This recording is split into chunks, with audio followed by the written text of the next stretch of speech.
साथियों, आज मैं आपको एक ऐसी सच्ची घटना सुना रहा हूँ जिसे सुनने के बाद आप सभी का दिल हर हर महादेव बोलना चाहेगा। ओम नमः शिवाय। आस्था में ही रास्ता है, मानो तो देव नहीं तो पत्थर। कहते हैं ना कि आपकी भक्ति में अगर शक्ति है तो ईश्वर को खुद आना पड़ता है, इस कलयुग में भी। एक गरीब घर की लड़की थी जो हर रोज़ सुबह शिव मंदिर जाया करती थी और भोले बाबा को एक लोटा जल चढ़ाकर वापस घर आ जाती थी। प्रतिदिन का उसका काम था। वो लड़की एक प्राइवेट कंपनी में काम भी करती थी। इस लड़की को एक अमीर घर के लड़के से प्यार हो गया था और लड़का भी इस लड़की से बहुत प्यार करता था। दोनों एक दूसरे से शादी करना चाहते थे। लड़की के घर वाले तो तैयार थे, परंतु लड़के के पिता कोई रिश्ता मंजूर नहीं था, क्योंकि उन्हें अपने अमीरी पर बहुत ही घमंड था और वह एक सरकारी नौकरी में कार्यरत भी थे। जब लड़के के पिता ने दोनों की शादी कराने से इनकार कर दिया तो फिर उसके अगले दिन वह लड़की शिव मंदिर जाती है और भोले बाबा को जल चाहते हुए बोली कि बाबा, आज तक मैंने आपसे कुछ नहीं मांगा, परंतु मैं उस लड़के से बहुत प्यार करती हूँ, आप मेरी शादी उस लड़के से करवा दो। इतना कहकर वह घर वापस आ जाती है। 2-4 दिन बीते होंगे, पता चला कि लड़के के पिता का ट्रांसफ़र किसी दूसरे शहर में हो गया है।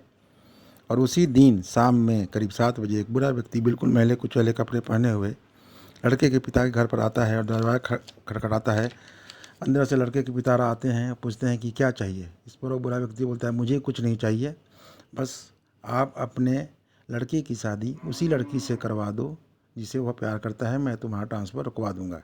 इस पर लड़के के पिता ने बोला, तुम कौन हो, कहाँ से आए हो और मेरा ट्रांसफ़र तुम कैसे रुकवा सकते हो।